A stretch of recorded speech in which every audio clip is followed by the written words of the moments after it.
Moving on to our second topic. We're going to be talking about the NFC as a whole, the standings, the playoff picture. And we're also going to be talking about the NFC West.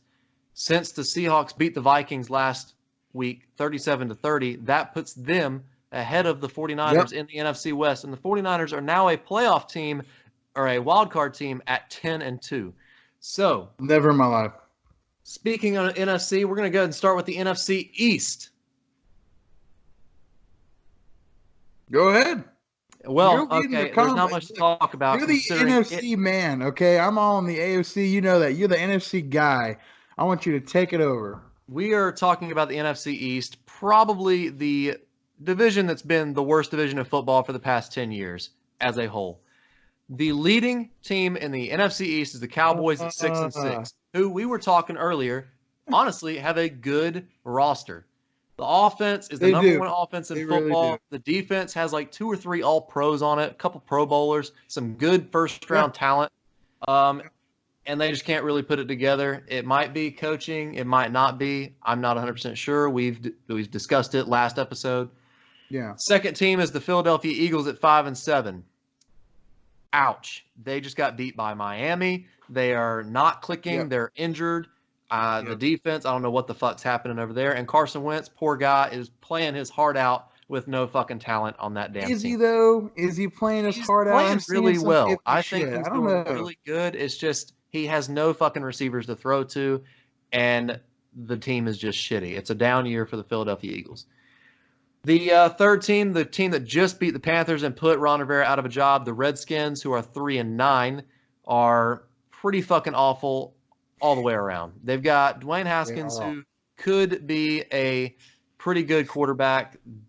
This rookie year is pretty shitty. It's not a good rookie year, but no. But they do have some talent in Geis as the running back and Terry McLaurin as a receiver. 2 young skill position players that they could build a team around if Dwayne Haskins can help out. And then the New York Giants at 2-10, who just got eliminated from playoff contention this last week, have nothing going for them. They have 2 good skill position players in Saquon Barkley and Daniel Jones. Other than that, they fucking suck. What a start to the season, though, huh? 2-2. Wow. Never looked back after that. Yeah. Poor guys. Yeah, it's just crazy to me that there are 3 10-2 teams in the NFC. One of them has a lesser playoff spot than the fucking 6-6 Cowboys. That almost pisses me off, and it has nothing to do with me. Yeah. The fact that the 49ers have lost 2 games against 2 really good teams, 2 closely contested games, mind you, and they're a wild card team. It's good that the NFC is that fucking good, okay? But the Cowboys being 6-6 and first in that division, get the fuck out of here, man. I mean, come on, Eagles. What happened? And Cowboys, I'm not even surprised. I bet they win 5 games. I bet they win their last 4 games. I really do. I bet they can win the last 4. And they'll wrap it up. That's what they did last year. Remember that? They started off like 500 or less around the same time. Mm-hmm. Went on a big 5-6 game winning streak to end it. Mm-hmm. You know, I bet that'll happen. But the Eagles, to me, that's so disappointing from that division. Oh, yeah. The talent on the team. It's essentially minus what? LeGarrette Blount and fucking Chris Long or something? Mm-hmm. It's the same team that won the Super Bowl 2 years ago. There's no excuse for the terrible play. It almost pisses me off. Doug Peterson, maybe he's lost his touch. He had a little streak going, and he's out. Or, Hunter, dare I say, is Nick Foles truly the only thing good that's ever happened? Stop that. Don't even. I'm not saying he's that great, dude. But Carson Wentz is a lot better. Since he's been gone, shit is kind of spiraling down. I don't know. But you got to look. They've had nothing but injuries on that fucking team. Their whole receiving core was hurt. Nelson Aguilar can't catch a ball. Well, they got a good-ass offensive line for the run, and they got a couple good running backs. Shout out to Lane Johnson, highest-paid offensive lineman in the NFL right now, by the way. Such a shout-out. Yeah. Yeah. I mean, the East sucks. But the Cowboys are have a playoff spot right now, and they could be dangerous in the playoffs if they get their shit together and get on this big winning streak that they did last year. I mean, Well, I don't know if they'll be dangerous, but I think they can they got maybe an win offense. a playoff game. Yeah. Yeah. All right. Well, moving on to the NFC North, probably the most stout division in football. We have the Green Bay Packers One at of. 9-2, Yeah. the Minnesota Vikings 8-4, Chicago at 6-6, and the Detroit Lions, who now have their playoff hopes gone and erased, at 3-8-1. Green Bay, their offense is fucking stellar. Aaron Rodgers, we talk about him a lot. He is he is the man, the He's most unreal. dangerous West Coast mobile quarterback in the NFL. West Coast quarterback in the NFL, no doubt about it. Yeah. There's no stopping that offense unless you're the fucking Chargers on a damn surprise week. No stopping the offense. It's going to be very hard to stop that team in the playoffs. The Vikings, we saw them play last week on Monday Night Football, almost squeaked out a win against the Seahawks, who Almost. have Russell Wilson. So, I mean, Kirk Cousins did very well. Dalvin Cook did all right. The offense played great. The defense fucking sucks for some damn reason. It should be a lot better than they are playing right now, but that's besides the point. On paper, it should be one of the best in football. Yeah. So, and by the way, they play each other in week 16. They're a game apart. Play each other in week 16. That's going to be that huge. could be the deciding factor. Who gets a bye week, or actually not a bye week, but who gets the number one seed in the division and who gets the wild card. So stay tuned for that, but it's going to be a good one.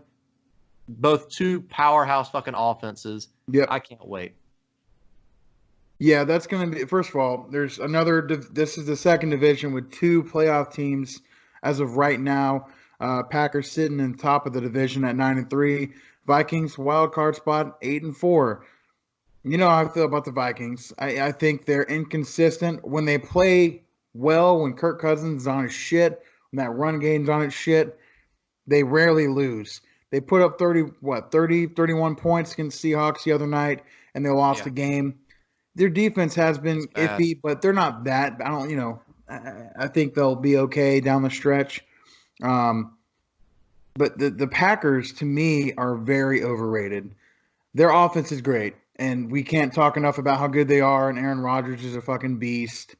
That's just another year, honestly. But their defense, though I guess statistically it is slightly better than last year and previous years, is still not that great. It's still a team that I can't see in the playoffs. Aaron Rodgers, they're going to have to put up 30-plus points every game to win, which I suppose they can do. But my money's against that. So, I doubt they do any damage unless their defense has a major turnaround, and that is possible.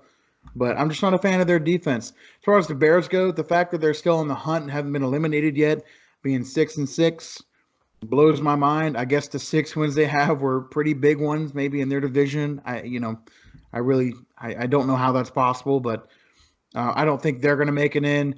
And once again, Hunter, God bless the Detroit Lions. They lost another good game, close game. This one to the Bears, had a third-string quarterback in. I feel so bad. I don't know the number, but their average point differential for losses has to be 4 to fucking 5. I mean, they so close every game. I feel so bad. Poor Lions. That's all I got to say about them. Poor Lions. I'm going to go ahead and say before we go any further, so you have your division winners or leaders, you have your wild card teams, and then you have your in the hunt. The team that is in the hunt that has the best record is the Chicago Bears at 6-6. That's right ridiculous. under them is the Eagles at 5-7, and then the two wild card teams are 10-2 and 8-4. What sense does that make? I don't understand. We already know who's in the playoffs and who's not, unless they lose 4 in a row. So, just wanted to get that out of the way. Moving on to the NFC South, though, the Saints have already locked up the division, and I think already have locked up a bye week or home field advantage at least at 10-2. Second place is Tampa Bay at 5-7, Panthers 5-7, Atlanta at 3-9.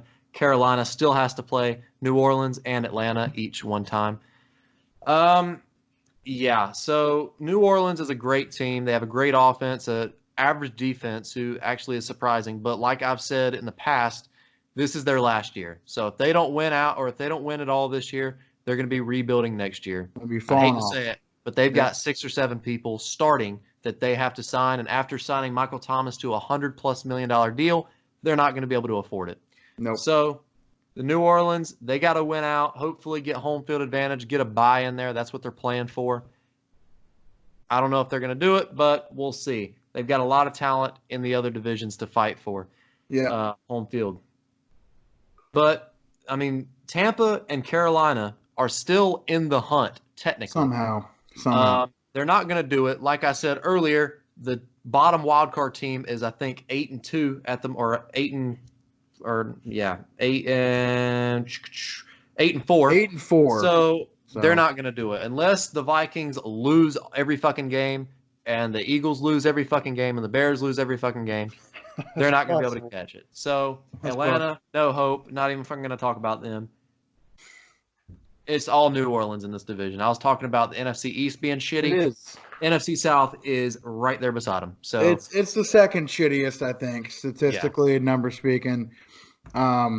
It's shocking, really, because don't we always talk about how NFC South is like the most stacked? Normally it's what you see from the NFC West this year. It's like you got two teams, one's in a wild card, another one's in the hunt. Most of the time you get at least 3 of the 4 that are 500 or above. Yep. This year it's just not looking good. Although the Bucks are surprising me, I didn't expect them to be good at all. So I think they're actually doing pretty damn well this year. Saints are doing okay. I like you said, this is their last year, big contract year for them. It's just a numbers game. Unfortunately, they will not be able to sign all these players. Those including Cam Jordan and Marshawn Lattimore, for those of you. So that's their defense. So, yeah. So a lot of players are going to lose in the offseason. So not that they're going to fall off a cliff and, pull a Falcons, be 3-9 for no fucking reason at all. But they're not going to be a Super Bowl contender after this year for at least a few years. So they're right where they're. I'm pretty sure actually they are first in the NFC over the other couple of 10-2 teams. So good for them. Bucks having a good year. Panthers, you all know, preseason on paper before Cam got hurt, Super Bowl team, man. And what are they on? 4 losses in a row. Ship has sailed. I hate it for them. If the cards went together, if the defense played like they're capable of, if Cam Newton didn't get hurt, I think they would have been that contending team. They would have been right behind the Saints. But, ifs don't count. And let's just not talk about the Falcons because there's no reason. She put up 48 points a game. They don't. Dan Quinn. Oh, another coach that would be fired. Probably Dan will be Quinn, fired. most definitely. About the day after their last game in Week 17. What if Atlanta picks up Ron Rivera? Oh my God! No, the rival. No, let's not let that happen. Oh my gosh, that would mean. How about here's a scenario, people. Okay, Ron Rivera goes to Atlanta. For some crazy reason, the Panthers can get Hunter's dream and pick up Bruce Arians. And then the Falcons, then the Buccaneers get Dan Quinn. What a fucking switcheroo that would be. How fucking crazy would that be? That could happen. It's kind of realistic. I'm rooting for that to happen, just so everyone knows. It's really weird, but I hope that happens. That'd be so crazy. By the way, the NFC South 2 years ago, I do believe the Saints won it at 13-3, and the Falcons and Panthers both made it to the playoffs with wild card spots at 11-5. They did. That's right. They had 3 in the division, and now we have 1 guaranteed and 3 pretty much knows. Yeah. So, wow. It's amazing what happened in fucking 2 years. Moving on to another stout division, and this is going to come down to the wire. We just said it. The Seahawks are winning the division after yesterday with at 10-2, 49ers at 10-2, and the Rams and Cardinals. Rams 7-5, Cardinals 3-8-1, and they are done, eliminated. Dunzo. Oh, so the Seahawks. I mean, Russell Wilson is that team. I mean, you cannot be they will not be. They have a losing record without fucking Russell Wilson. He is the Yep. best mobile quarterback in the NFL. That's Should be exactly why. MVP. Yes. Statistically, should be MVP. But the hype is with Lamar Jackson, Yep. so he will fucking get it. Yeah. Russell Wilson 100% should be MVP. Yes. He has 10 solely he has 10 wins for his team. Yes. 10 wins by himself. Every game they win is because of the numbers and the plays that he makes to win the game. Yeah. Every single one. It's ridiculous. Against any team, they played some good teams, big wins. They beat the 49ers in what I think is probably still the game of the year. That overtime thriller, Oh, yeah. back and forth. And really, here we are. We go back to that game, and this is huge. Both teams 10-2. Seahawks have the upper hand with that victory. It's really tough having that. I'm assuming they play one more time before it's all said and done. I don't know if they played each other right twice. now. That's going to be huge. Whenever that is, if they haven't played twice already, that will be a huge game. Depending on what happens around the rest of the NFC, hell, Seahawks went out in the 40. When do they play? Week 17. Oh my goodness. Sunday night. Oh my God. I will cancel any plans that I may have had. That is Sunday night. So that's going to be intense. The Rams are in the hunt at 7-5. That's how impressive the NFC is. They're 7-5, and they're in the hunt. I'm fairly certain there's one 7-5 team in the AFC, first in their division, and there's about two other 7-5 teams that are in the wild card. So that tells you the difference right there. And then, like you said, the Cardinals, that's potential, but it's not there. We'll see Ron Rivera pull them into a wild card team next year. I'd be great because I don't mind the Cardinals. But yeah, San Francisco, they lost a hard-fought game to Lamar Jackson and the Baltimore Ravens. The offensive line, shout out to the Ravens offensive line and only the Ravens offensive line for literally parting the fucking Red Sea for Lamar Jackson and Mark Ingram to run through against the top defensive front in the NFL when it comes to run stopping and pass rushing. Phenomenal. And they just fucking parted the Red Sea on them every single fucking play. And by the way, close matchup or a close game. And I was actually pulling for the 49ers to win it, but sadly, Lamar Jackson had to fucking win it and get more hype around his ass. So, but yeah, NFC West is a fucking close one. And like I just said, we're talking about the Packers and the Vikings playing each other for the division in Week 16. You got to think. The Seahawks beat the 49ers, so they are a game up. They are both 10-2, and they play each other in Week 17. This will be for home field advantage. And probably for the number one seed. Depending on the situation, one of those teams could technically not even make the playoffs. So this is huge.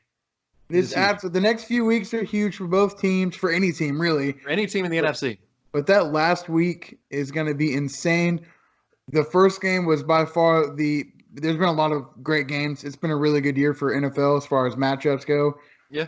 That last week could top or be just as good as the first matchup, an overtime thriller in which Russell Wilson pulled it out in the final seconds. We could see that again. So get ready for that Week 17. And the Seahawks are 6-0 on the road this year, and they're playing in San Francisco. So, damn. Yeah. I don't know. It's going to be a tough one, and I can't fucking wait for that matchup.